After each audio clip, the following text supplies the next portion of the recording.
You wear your watch to tell time. I wear my watch to tell you how valuable my time is. Welcome in, closers. Guys, this is Who the Fuck Closed Last Night, episode 1.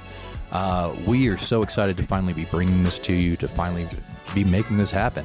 This episode, we're just going to introduce ourselves, tell you how we got in the industry, when we fell in love with the industry, why we stay, and we just really hope you guys enjoy this as much as we've enjoyed making it.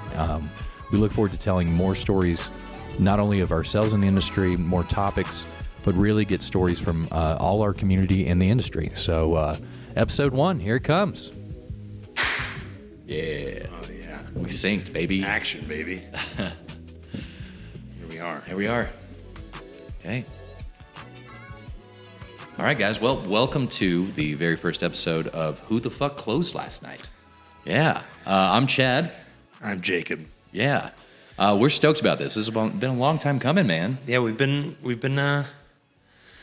talking about it a lot without talking to anyone other than just ourselves. It's just been like I've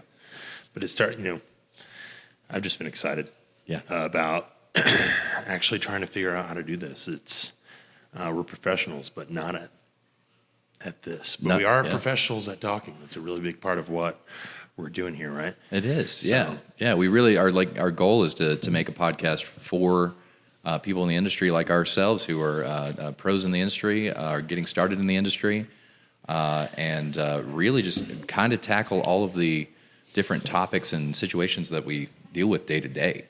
And I think, both of us have. How long have you been in the industry? The industry. Well, okay. I would want to hear feedback from other people because this is one of the few industries that I've heard where people call it the industry more than they call it like bartending or serving or restaurants. And so, I mean, my personal opinion is that this is the industry. Yeah. Oh, I completely agree with that. Yeah. No, because I mean, I've been doing this. I was like 16 years old. I'm 31 now, so I guess that's almost 15 years. Yeah. Give or take. There was a little hiatus there. Yeah, same. That everyone experienced. I think I started. Yeah. Oh well. Yeah. Of course. Yeah. We'll get to that. That's a whole different situation. We'll get to that subject as well. Episode. Yeah. 100%. How the industry changed. For myself, I think my first. I got Chick-fil-A when I was 16. I would consider it. I started at a Zaxby's. At a Zaxby's. Chicken, fast food. I mean, that's the gateway. That's the gateway drug. Zaxby's was quick casual. It was more quick casual. Yeah. That Zaxby sauce, dog. It's legendary. It shines pennies. I mean, it's chicken sauce. I feel like it's the same thing. What is it? Horseradish or mayonnaise base? It depends on how you make it. Exactly. Yeah. It's orange and it's delicious. It's orange and it's delicious, baby. And I'll eat it right now if I had some. Yeah. And then I've been I'm 40 now, so 20 off and on for 24 years, and I've always gravitated back. I know there's a lot of reasons. Why did you get in the industry though? Man, I mean, it was very circumstantial, which I feel like with restaurants and bars and everything, that's kind of, most people just kind of end up there. I don't know. I've rarely ever talked to someone who, like, I want to be I guess maybe sometimes there's a kid here and there that's like, I want to be a chef when I grow up or something. But like, no one's ever like, I want to be a server when I grow up. Right. I mean, for me, it was like, I had my first job when I was 16. I worked at like a CVS pharmacy, and it was really boring. And then a bunch of my friends got a job, and my brother got a job at the local brand new fast food restaurant. And I was like, I want to work with my friends, and it just sort of kept getting out of hand from there. I mean, as far as my flow to where I'm at now, because I'm a bartender at I'd say a pretty nice restaurant. Yeah. And I've got a lot of experience. I've been bartending now for like a decade, and I feel like that's sort of like what I consider my trade. Like that's what drives me and keeps me going. Yeah. But yeah, I mean, I was just like in the kitchen, just a 16-year-old working like after school and on the weekends, just like literally frying chicken and like, got to move up to like the salad station after starting on the toast and fried appetizers station. I was always like, I remember the job was like, you either do dishes or you clean the floors at the end of the night. It's like 2 or 3 jobs of what you're supposed to do at the end of the night in the kitchen. Right. Yeah, and it just slowly, I kind of stayed in the kitchen until some point in college. And then, so, I like went to college, transferred to a Zaxby's there, kind of kept going back and forth at that same restaurant because I feel like that's a cool thing about the industry, right, that we're in is, especially with corporate places, like you work at one, you can work at all of them. And so as far as like being able to move, obviously like the management levels and stuff, that's a little bit different. But when you just kind of work at a place, you're just, if they have a spot to fill, you can fill that spot. Yeah. And kind of like probably what a lot of people have experienced with like retail stores and stuff like that. It's like if you work for Walmart, it's like, oh, you want to move to another state? Well, just go to the other Walmart. Yeah. It's not that simple, but you know what I mean. Yeah. Oh, absolutely. I had a similar deal. It was like, I was 16. I wanted money to pay for, I had a girlfriend, so I needed to have money for dates and stuff. So like my that. parents were like, "We helped you get the car, but How are you going to put gas in it?" Yeah, exactly. Yeah, not that it was. I'm very happy that I had that, but right. Yeah, it was similar, and I actually thought Chick-fil-A was only for girls because it was. No, it is. That's actually. It's because it had chicken in there. That's an old slogan if you look back. You can see, that was it was like only Chick-fil-A, ladies can. It's for women. It's for for cows and women. It's ridiculous. But I started, in the counter. I had to I was the counter ringer. Oh, so you started as a cashier? Cashier. You started front of house. I started front of house. And then I worked my way to the complications of dealing with the drive-thru, which at Chick-fil-A was like a machine and still is a very intricate machine. My pleasure is where I still say my pleasure to this goddamn day. It's incredible. Yeah, and you're trained on that, and it's like, but yeah, it was a big step up, and I got a $1 raise. But yeah, how much were you making an hour when you first started? Believe it or not, I was You're about 10 years my senior, right? Yeah, this was 2000, and I was making $10 an hour. That was the year 2000? Yeah, which was great money. I was in kindergarten, Chad. Shut the fuck up. Don't say that shit. I'm over here slinging chicken, and you're just 10 an hour? 10 an hour. You were making money, And it was bro. pretty goddamn. Are you kidding me? It was great money. Yeah. Wow. I know. Yeah. So I made, but you were in Texas, right? I was in Texas. Yeah. And when I started, I was making $7.25 an hour. Yeah. And that would have been 2000 and, God, what year is it now? I got to think. No, I can remember. I just have to remember what grade I was in. It would have been 2010. Okay. Yeah. That was easy for me. There we go. always, the last 2 numbers of the year is always the grade of school I was in. Oh, that was really nice. That makes it makes it easy to remember stuff. Like in 2010, I started 10th grade. Yeah. So there you go. Yeah. So you started first grade in 2000 when I was working at Chick-fil-A. Yeah, about a year into your Chick-fil-A. God damn it. Cool. Great. A lot happens in 10 years, Chad. A lot does, man. But yeah, it was the same thing. I mean, I never saw myself staying in the industry. I think, a lot of people get into it because I got back into it. So Chick-fil-A. Yeah. So you worked at Chick-fil-A just through high school, and then you went to college? Through high school, and then I started, doing theater and going to college for theater. Mm-hmm. And with that, I needed something flexible where I could get a shift filled and get a week off, and it would not be a problem. And So was that pretty early in college that you started looking for a job, or were you fortunate to be able to like go a couple years before you needed to start working? Or? Yeah, it was like 2 years in, and my buddies actually were the ones who were like, "Hey, we just got this serving job at this brand new." It was like one of the first gourmet burger places. It was called Corner Burger. It was featured on Oprah when that used to mean something. So it was like, she was like, "There's Everybody gets a burger." Exactly. It was this brand new. She was like, "You're not going to believe this, but people are making fancy burgers, and you should try it." It's really good.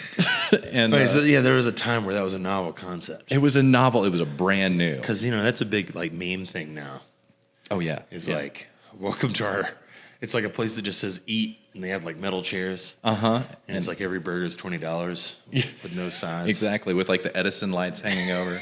Yeah, exactly. That's exactly what this place was.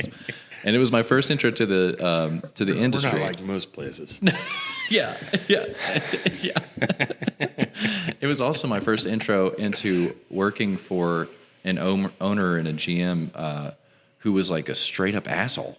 Like I was shocked at like how much of a dick this guy was. So that wasn't the case at Chick-fil-A. No, Chick-fil-A. They're good Christians. They're good Christian men right. and women. Mostly women, apparently. No. But never not a man or a woman. Right? Unfortunately, Chick-fil-A has a lot of problems because of truth. That's a whole. We're going to edit this out. Yeah, I mean, I feel like I could give context to my morality to be like, I would never support them openly. No. So, on the books, fuck Chick-fil-A. Oh, absolutely. Yeah, 100%. But if someone gives me a sandwich, I'm going to eat it. But that's true for literally any food. There's no ethical consumption in capitalism. But they're a bunch of fucking homophobes, right? Oh, they are, at 100%. Which I do not support. I do not support that at all. I do not. Yeah, absolutely not. But yeah, dude, like that was the flexibility was what attracted me to it.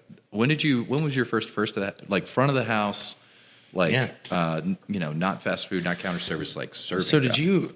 Sorry, go ahead. Yeah. No, you've always been front of the house. I have always been front of the house. Okay. Yeah. I've never worked back of the house. That's one of my things I get to brag about.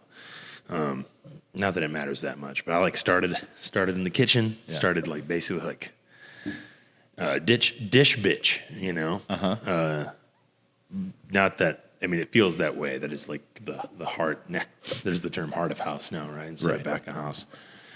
In a teamwork environment, everyone genuinely does matter. But I mean, I did that. I went to school, kind of kept working at a Zaxby's, went to some other like chicken restaurant. If you're from the South, there's like a million different versions of chicken and fries and toast restaurants.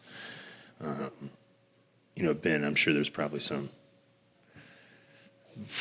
Amarillo-based chicken place that's basically like all the other ones. Yeah, it's all like the But yeah, you just have your different ones that get big and everything. Mm-hmm.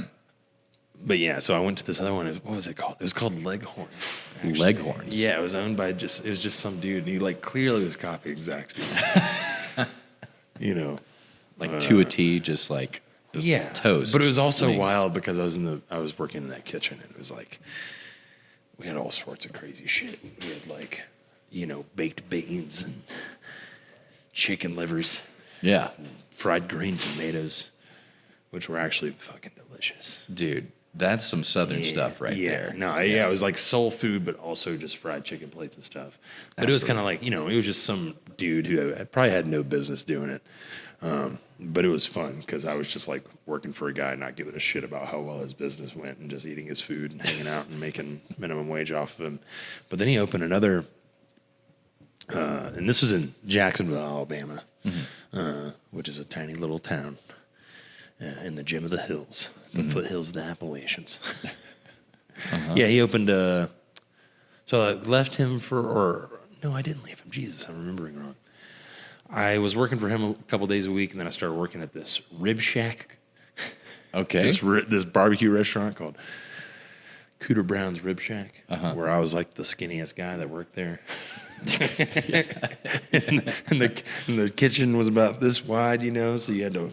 It was awesome. Just a bunch of big old boys making some of the best ribs Oof. ever.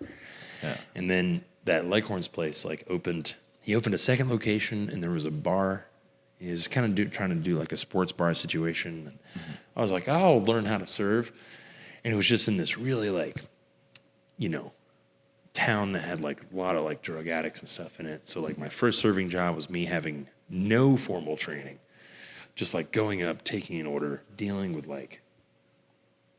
I remember one time this guy like came in the restaurant and started taking his pants off, and then a cop that was chasing him just like walked in and was like, sorry about that. And just like, yeah. So I like started at this, which has a lot of context about where we met later on. That's true. But like, sometimes you just work these places that are on some main strip. Yeah. And in a place with lots of crime and or drug use and vagrants that are just going to walk in at all times. So I started there. Mm-hmm. I was like, oh, man, I'm getting, like, cash tips. This is crazy. Mm-hmm. And at that time, I had joined a fraternity. Oh. And one of my fraternity brothers was like, dude, you make crazy money working at Olive Garden. They make insane money over there. Yeah. At the Olive Garden. Where I was at in the world, actually it was like the lowest income city in Alabama at the time. So that was like a fancy, that was like the restaurant. Yeah, Olive Garden was the nicest. I think there was some other weird place that was like for the rich people. That was somewhere nearby. I can't remember the name of it. I didn't work there. I didn't know anyone. Right. Which is a big part of this industry, like knowing people. Yeah. I had a guy ask me the other day, he was like, how do you get to a place like this? And I've only ever gotten a job at a restaurant by like walking in and shaking someone's hand. Yep. And being like, do you need someone to work for you? Mm-hmm. At this point in my life, I have a resume and stuff like that. But that is the only way I've ever. Oh, I think you're dead on. I think that is like, showing that you either know somebody that works there that can like recommend you, or you walk in and shake a hand, even if it's like an online, even if it says apply online. Like, I've been a manager before, and those are just names on a list. But if somebody comes in and shakes my hand and has a conversation with me, I'm more likely to hire that person. Oh yeah, sure. well, there's a face. Exactly. Also, you also in the middle of service with a restaurant, like so many things are going on. Like you're only going to remember something that's more than a 5-second like email that you get, right? You're going to remember someone walking in. Yeah. Which is technically how we met. It I is. don't know if we're that far along in the story yet. Yeah, we'll wait on a little bit. But I do want to go back to, because you mentioned something about how you kind of like just had to figure it out serving. I think a lot of times, like if you're somebody that's like, man, I really want to try serving, or I really want to try bartending. Even if you've been a server and you want to try bartending, many times you gotta go to a place that's willing to give you a shot and just kind of try to figure it out. I had a similar thing when I started bartending, where I'd served for a long time, but I was like, I want to bartend. Now, either I could wait it out at the restaurant I was at and become a bartender, which can take a very long time. It's a whole thing. It's really a whole hierarchy that is a little subset of the world. Yeah. Or I could I've started looking up newer restaurants coming around, and I found a barbecue joint that was looking for bartenders, and I was just like, hey, I want to bartend. I've never done it before, but I think I'd be good at it. Yeah. And they were like, we'll give you a shot, man. And at first I was not good at all. No. Yeah. Well, that's definitely, I don't want to say more so than serving, but I'd say like for most people, especially like, in your barbecue joints and stuff. Yeah. There's more of a learning curve of skill set. Right. Because it's one of those jobs where everyone is familiar with the job. Everyone goes out to eat. Totally. I don't know like shit about the systems administration stuff or certain marketing. Like I don't know most things, right? Mm-hmm. But like, so many people in so many careers have like, they've been served and they've had bartenders and they're like, oh, I could do that, which you can. Yeah. I think literally anyone can do it. It'd probably be hard without hands and arms. Sure. Absolutely. But, it is like one of those skill sets that like, it is easy, mm-hmm. but like, being able to do it is one thing. Being good at it, Completely different. and then of course, like, you know, getting at the, you know, places where if you want to make a career out of it, like you and I have, and you want to like continue to like, basically the only way to do it better is to like go to places where people are spending more money. As far as like earning tips, especially like. Yeah, and to you know, like you said, it's anybody can like learn. Yeah, with bartending, I mean with serving too, but yeah, anybody can make a drink, but there is a level at which you have the option to become passionate about it and learn and absorb a lot of things when it comes to knowledge about different cocktails. But also just the skill set of learning how to consolidate actions. Oh yeah, We've talked about this before. I don't give a shit if you can juggle like 3 shaker tins. oh, so many people don't like it. No, Please make. I ordered rum and coke. why does it take the classic, 5 minutes? Please just make my drink. I'm Please so just- thirsty. Exactly. But there's That something. shit is cool though. Not Not to- player bartending. Yeah. There's whole competition circuits and stuff, and that shit is absolutely wild. It is wild. It is like, but it's like circus trick type stuff. Yeah, you no, know? it's But watching an efficient bartender to me is like so much more impressive. Like when I see, like we talked about, like somebody stirring 4 different cocktails with like 2 cocktails in each one, and they're making like 6 drinks at the same time while still interacting with guests. That's where I think it's like there's different levels of skill level that you can decide how much you want to give to this industry. Yeah, how much and- passion you have for it. You know, and it tends to kind of go along with like, you know, I mean, like I mentioned, I started in back of house, and like, you know, I was doing much more than like putting toast on a grill and putting chicken in a fryer and like chopping up, like building a salad up. And I wanted to touch on something you said that was your first. You got to a point where you had your first like asshole manager. Oh, And yes. my very first manager was like it was like a Gordon Ramsay wannabe, but like he not wannabe as in he wanted to be a good chef. He just wanted to yell at people. Right. No, I remember I like had the interview. He's like, "I'm an equal opportunity asshole," and like, I mean that has played. He was just like a total, I think, like a coked out dickhead. Actually, I think he's better now. Hopefully. I think he's gotten better now. Actually, you know, whatever. But yeah, he would just like get pissed and throw things and shit like that. But I think it sort of like gave me a context of like the type of people and the type of like variation in personalities that I was going to be dealing with because, I remember, you know, one of the things that kind of kept me at the job is like like many people do as they go into their teen years, I started like smoking weed. And like, you know, weed being like one of the safest drugs also is the one that shows up on a drug test for the longest. Right. And like drug testing at jobs, I remember that being like kind of a, you know, going to school with mostly like working class, like kids, working class people. It was like, I can't smoke weed. They drug test me at my job, Right. depending on what everyone was doing. And I remember everyone being like, yeah, working at restaurants are dope because they don't drug test ever. Yeah. And it was like, yeah, you don't want to drug test restaurant workers because you're not going to have any employees. But like, I mean, I remember that being part of the, I guess I'd say maybe like the zeitgeist of the whole like industry and how I kind of stayed in it is like, I was like a pothead. Yeah.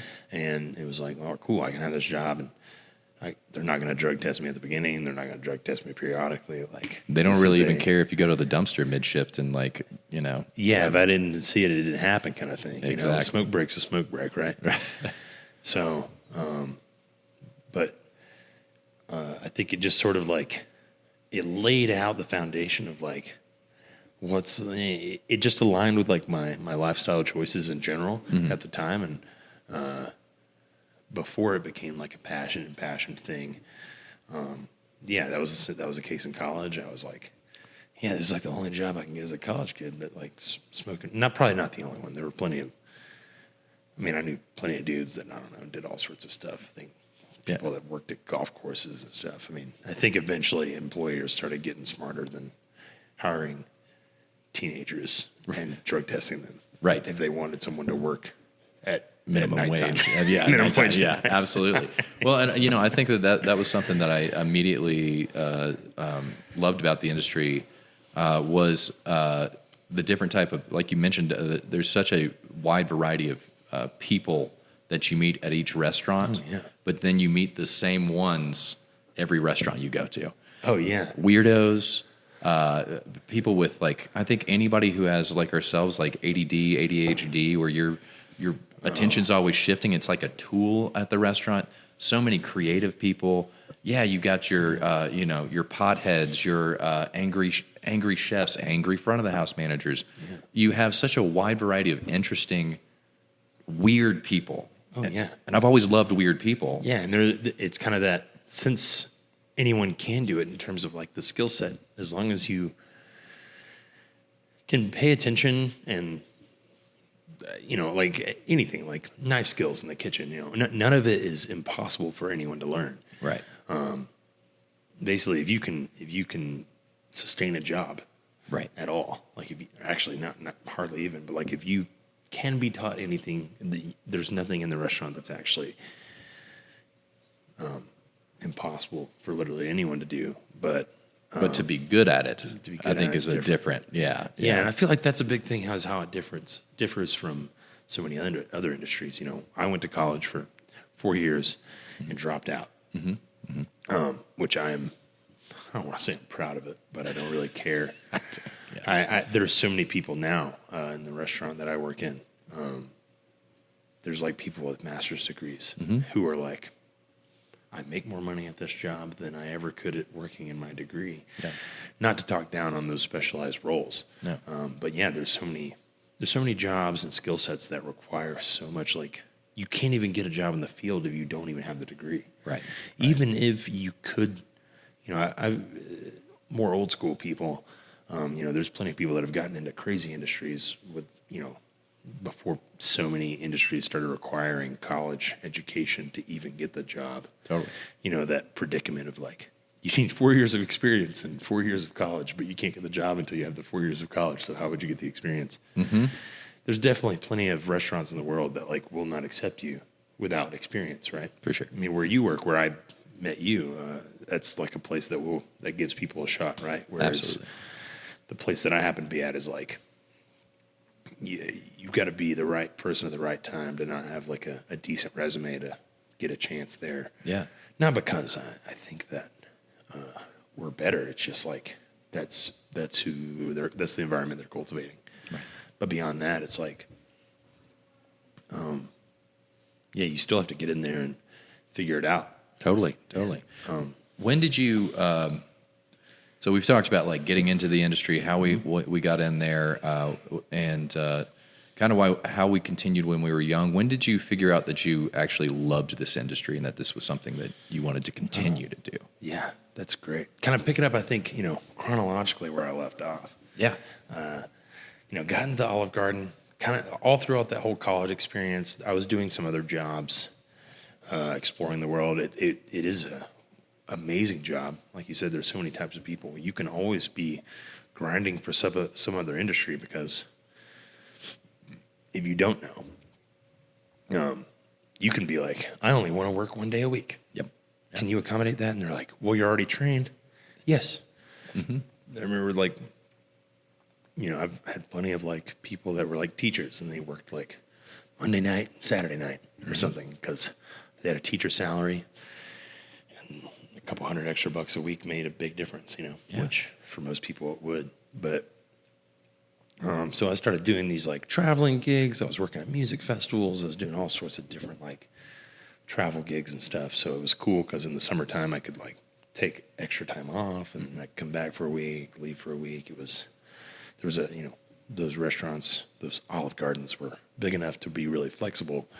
And I worked for that company for like 5-6 years. Mm-hmm. I even moved up here to Colorado, still working for them. Yeah. And just like transferred to, it's right up the road from where we're at right now. Oh, is this one over here? Oh, hell yeah. I know exactly. I was driving like an hour. Yeah. But I just happened to like, that's who I like called. It was very like, I don't know where to go. Yeah. But I kind of, having done travel work and stuff, I was very I was able to feel very confident that I could pretty much just move here and then make the call. I didn't make those arrangements beforehand. Right. I just like called my old store, called the new store, went and had a chat. I was, I had started bartending before I moved up here at one of the many Olive Gardens I worked at. Yeah. I used that, but then I pretty much, I don't know. I don't think I really knew at that point. I definitely didn't know that I was a lifer. Right. Yeah. It was really post-COVID, which I guess we could talk about, like, how had you made that call that you were going to be in this for life pre-COVID? No, I had not. So it was post-COVID. It was post-COVID. What were you doing? So I know you worked at the burger joint. Yeah. I was in college. That was in college. 'Cause you were really stepping into another career. I was, yeah. And then I acting, filmmaking, theater, right? exactly. And I was fortunate enough when I was I think I was 23 that I got an agent. And then I continued to do the service industry because of that very reason. I had an agent. I would have gigs. I worked at Hula Hands serving, and then Hula Hands. Yeah. Hula Hands. I thought you said hula hands. Like Hula Hands. Yeah. Just, Then you do that. Yeah. so that was after the barbecue joint. That was before the barbecue joint. Then I worked at the barbecue joint, but That's I where you started bartending. bartending. I I consider myself a bartender. You do too. That's that's really what we are now. That's what I wanted to do. At that point, I was like, this looks like a better gig. But I really wanted to work at Alamo Draft House because I loved movies. I loved their concept. I loved seeing movies there. And I was having been a customer there, I started getting really into craft cocktails. And their front house bar was craft cocktails through and through, and with a manager that was super knowledgeable about all types of liquors, all the new craft cocktails coming out, which started with the classics. So that's what I really wanted to do. And I was fortunate enough that the GM of an Alamo came over and I was bartending for him. And he saw at that point how I very quickly adapted to being able to serve multiple people and to move quickly and move efficiently. So he asked me, he was like, man, have you ever thought working for me? And I was like, dude, I applied for you and I never got it. And Had you just applied online? Yeah. And Case in point, right? Exactly. And he was like, well, come in tomorrow.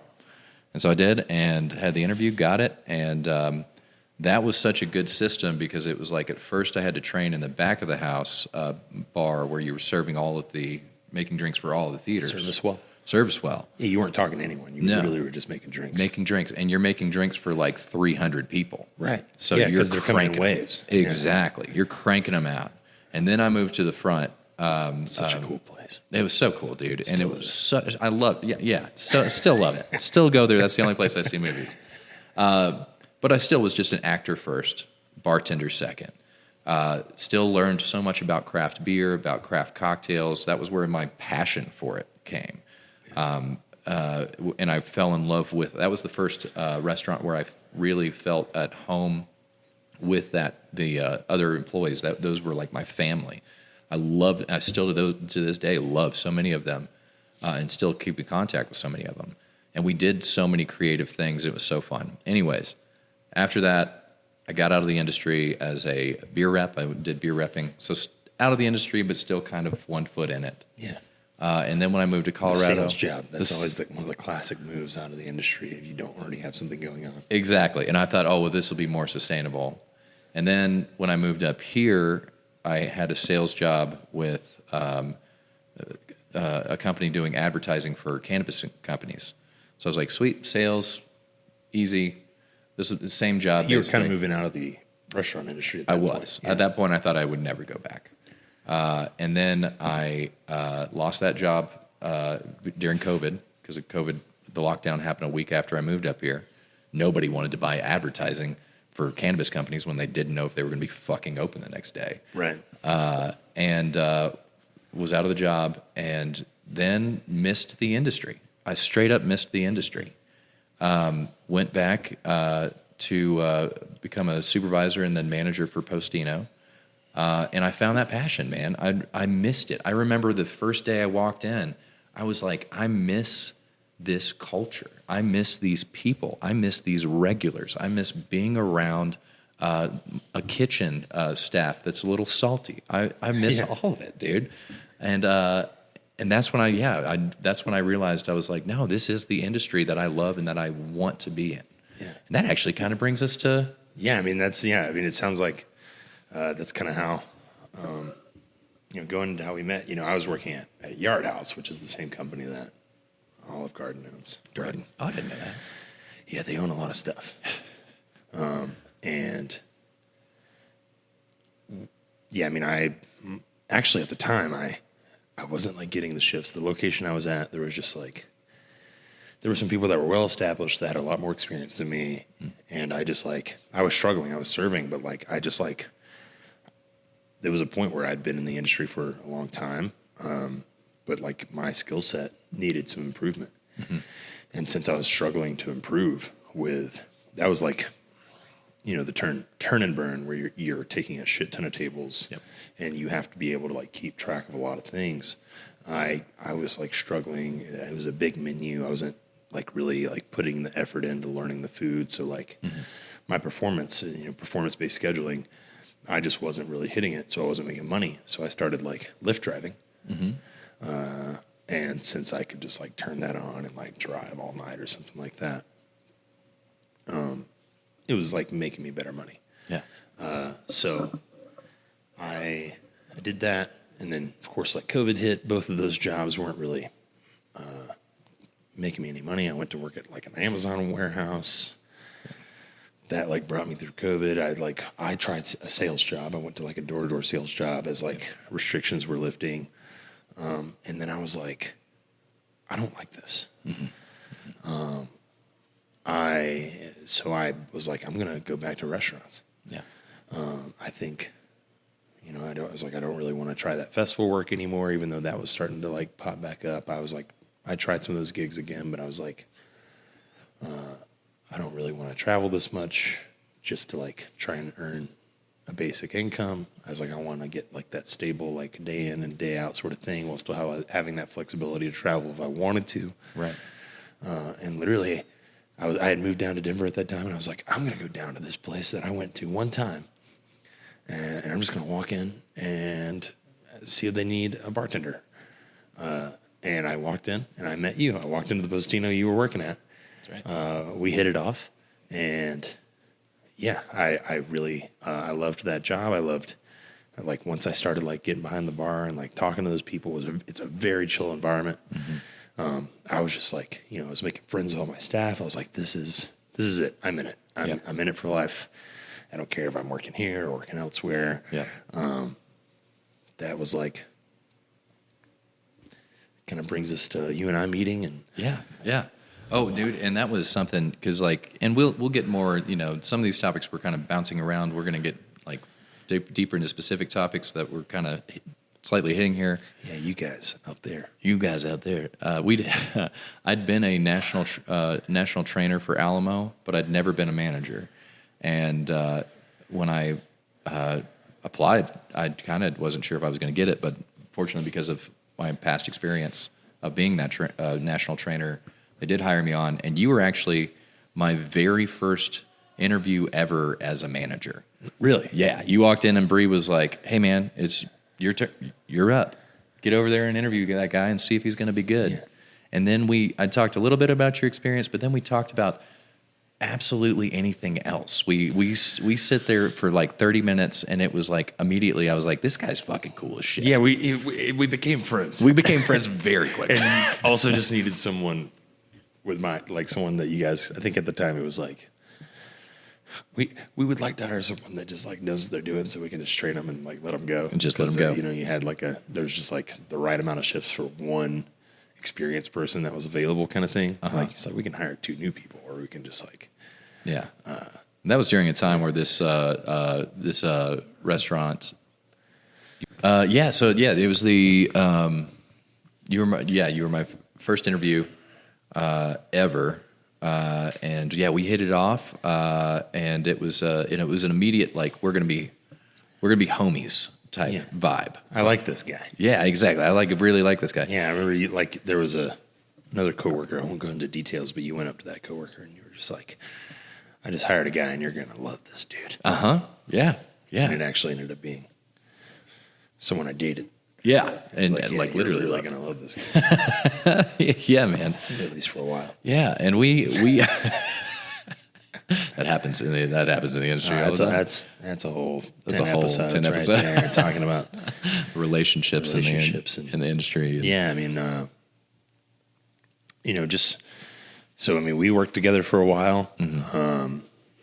You still work for that company. I do. Yeah. In a different, you just bartend now, right? Yeah, I stepped down and realized that as much as I enjoyed leading people and being there for people as a manager, I realized that I enjoyed the aspect of just showing up and doing my job and going home and being able to connect with guests on a bartender level more than I did managing. I felt like I was a good manager, but I really enjoyed just bartending a lot more. Yeah. And I am, left that company. I got fired. I don't know if that's even safe to mention. Yeah, it's fine. Yeah. I got myself fired. Yeah. I guess that would bring up the point that, like, we've talked about how flexible this industry is and everything. I don't know of a lot of industries where, and maybe it's part of like how our state is, we live in a at-will employment state. So having been fired from a place almost never really means a whole lot in our state. But I think that there's a lot of flexibility in this industry to like live your life, and like, life isn't perfect and you go through bad times. Sometimes, you're having a rough go mentally or whatever. And there's always opportunity for you to end up in a new place and have a new beginning, because no matter how much experience you have, if you're going to like a new restaurant that you're helping open, or if you're going to a new restaurant because you got fired from somewhere, there's always a little bit of that starting over. Yep. You've never worked with this cuisine before. You've never worked with this type of wine before, or the cocktails are on a different level. And there's different standards from what you've known for a decade even. Yeah. And you have to constantly sort of restart, Right. which could be considered kind of a bad thing. But it's also one of the redeeming qualities is that gaining experience helps you, get your foot in the door. But, we can talk about the concept of a stage, like where you literally would go to a job and basically do like an audition. Right. And, that's a little more common in, I guess, fancier places, for lack of a better term, Sure. more, or places with very established programs where, they're just getting a feel for if your general style of serving and or bartending, because there's different styles, right? You expect something different when you go into a secret speakeasy cocktail bar versus when you go into a sports bar or a dive bar. Right. And those are different types of skill sets. There's different types of drinks that are common in those areas. There's different types of, pouring the drink free versus using like precise measurements, for example. There's a million other examples there, but, there's sort of that constant opportunity to improve yourself, improve your skills, and also like start a new chapter. And I don't know of a lot of industries where beyond you just having a general skill set, that you're constantly developing for that space that you're in. Absolutely. And from the top down, there's always that. You're never expected to come in and be perfect. And I think it really reflects on, and you've mentioned how many types of people you meet in like working with a diverse, type of, like diverse groups of people. You have to like know how to take people for what they are and learn them as you spend time with them. Not to say that other industries don't offer that opportunity, and I can only speak because I've only worked in so many other places. But it's really the epitome of, in the positive light. There's plenty of negative lights that we get to talk about, but you can walk in, make a longtime friend, make a lifelong friend, and you can also meet someone that you may not end up liking, but you figure out how to work with. Right. And it really reflects a lot of like the ebbs and flows of living a life. Yeah. And that comes down to work-life balance, which I hope that a lot of people listening, if you're in the industry or if you're just interested in whatever, I hope that,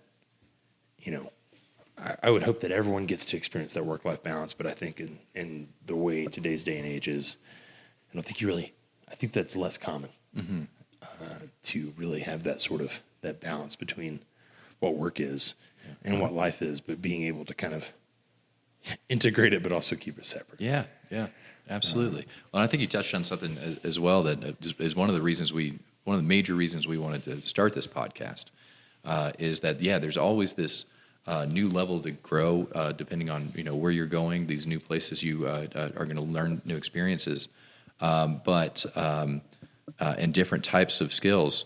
But we talked about this before we made it, that our theory in making this is that whether you're a line cook in a dive bar where you're like covering like 50 covers by yourself with a fryer and a flat top, or you were at the most fine dining establishment, garnishing things with tweezers, you're going to find the same type of people at every single place. And they are basically the same person with a different skill set, but also in the same industry, which is so fascinating to me. You know? I mean, and it's, anywhere, there's no way I probably could have come prepared with the numbers. I don't know how many employees, but there's literally millions just in our country. Yeah. People, I don't know what my guess would be. Right. 2 to 5 million. That sounds about industry workers. I don't know. You think about how many small towns have two or three little restaurants, and there's probably 20 or 30 people, and that's everywhere in just our country, not to mention every part of the developed world. Exactly. I mean, there's probably a main man to pour the drinks even in the smallest undeveloped part of the world. It has been. I would love to learn a little bit more about like how this whole like job and gig, and like I was talking to a bar guest the other day, and he was, the conversation got deep. It was really slow. It was one of those really beneficial things, and one of the reasons I like bartending. Like why do you do this? Why do you like this? And it's like, I feel like I would want to do this even if I lived in a society that didn't have money. Like I would want to be the guy at the local meetup spot that was just kind of back there, serving up the food, pouring the drinks.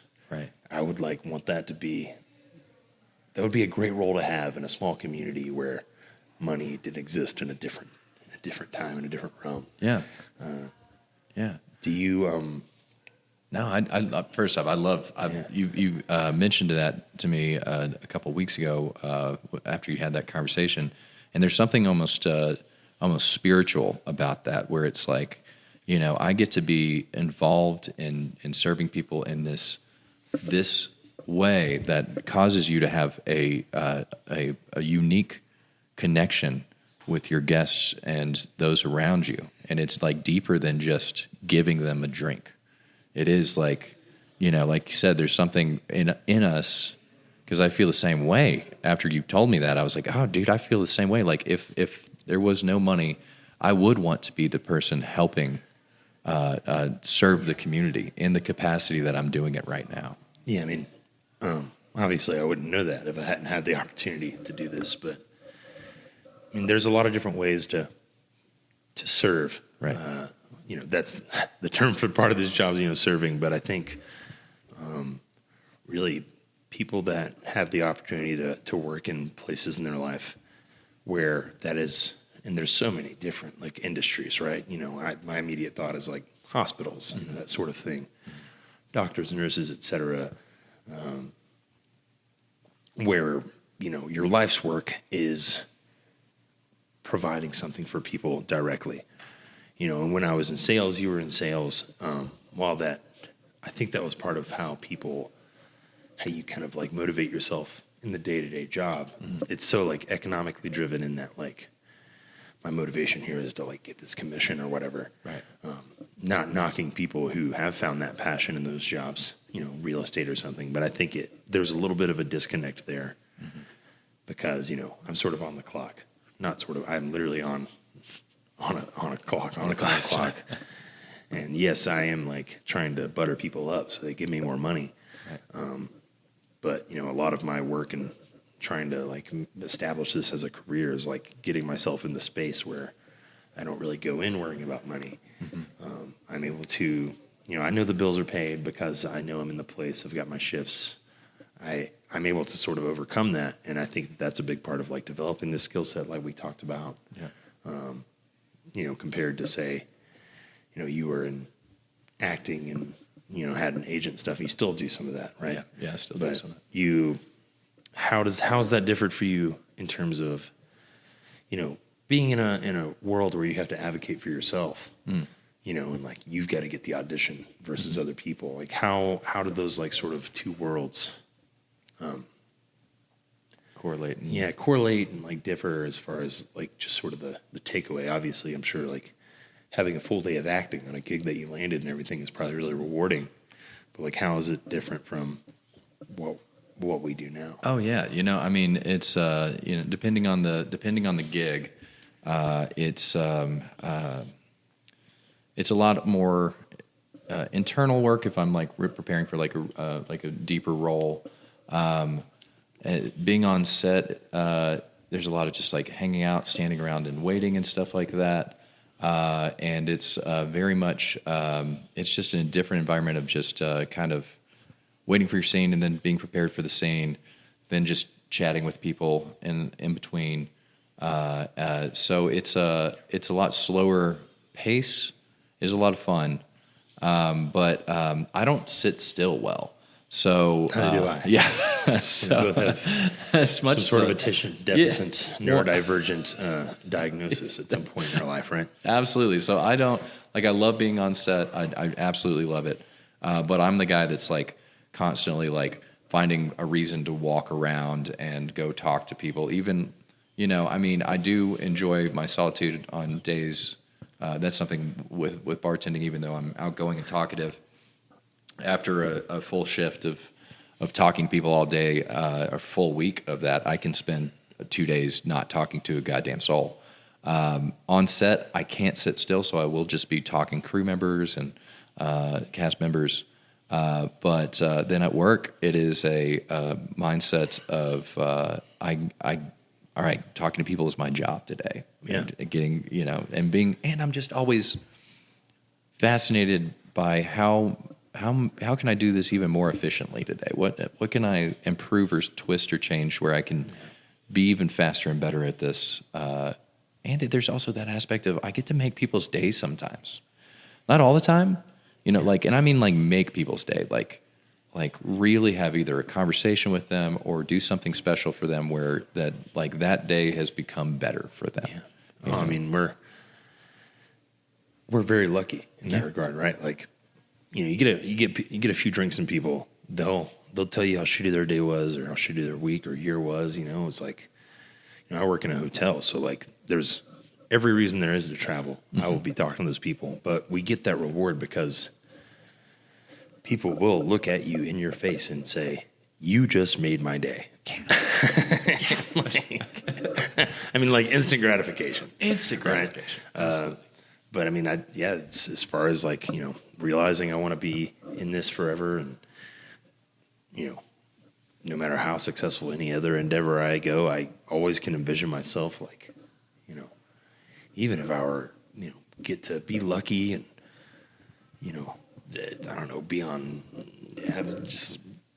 so loaded and like have yachts and shit. I just can't imagine myself not like finding a way to sort of play that role. Yeah.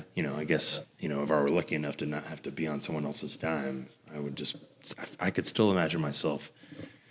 I'm hosting a party. It's like, I'm just going to go behind the bar and like whip it up for everybody. Oh, dude. Like that sort of Yeah. thing. Like, Yeah. I could just foresee that being something that I would want to do. And, I've been lucky enough to find my passion in this, and so have you. And I know that's a lot of like what we want to talk about here. I hope that you know us a little bit better out there.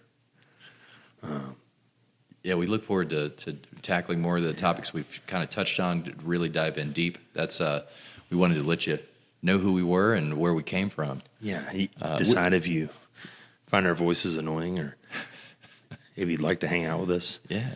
Or if you would be stoked if we were the guy making you a ridiculously ordered drink, which we would be happy to do. That's man. a topic. Oh, Right that's there, my right? favorite. That's a whole topic. Well, Jacob, like, where if somebody wanted to meet you in person, see you bartend, have that drink made for you, Yeah, where go you to the first floor of the Clayton Hotel in Cherry Creek North in Denver. It's a restaurant called Keeney's. It's awesome. Mostly because of me and not because of really great food and a bunch of other cool people that work there. What about you, Chad? Yeah, man. I work at the Postino in Lohi, slinging them drinks behind the bar, pouring your happy hour wines, usually in the evenings.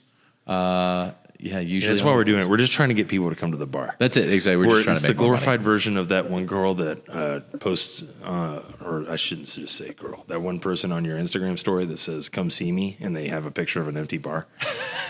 That's just us, but in a way bigger thing. Just a longer format. That's We're super excited. Things to come. Yeah. I think next time we get together, we're going to try and talk about living life without weekends. Yep. And we're also in between. We're going to start introducing you to industry places that you can go that not only are going to hook you up, we're going to find their story, what inspired their bar, how they became an industry spot. So be looking out for that because we're going to give you some places that you're going to want to go to as an industry worker. Yeah, we're just super stoked. We didn't mention we're based in Denver. Yeah. We really want this to reflect where we live. We want to be open about who we are and what our roles are in this industry that in this city is very somehow big, but also somehow small, which is probably the case in most industries. But this is where we want to start. And if you're tuning in and you're in this city, please, we would hope that whoever's listening to us, even if it's just two people, which I would be super stoked on. Yeah. Us two. I'm Jacob.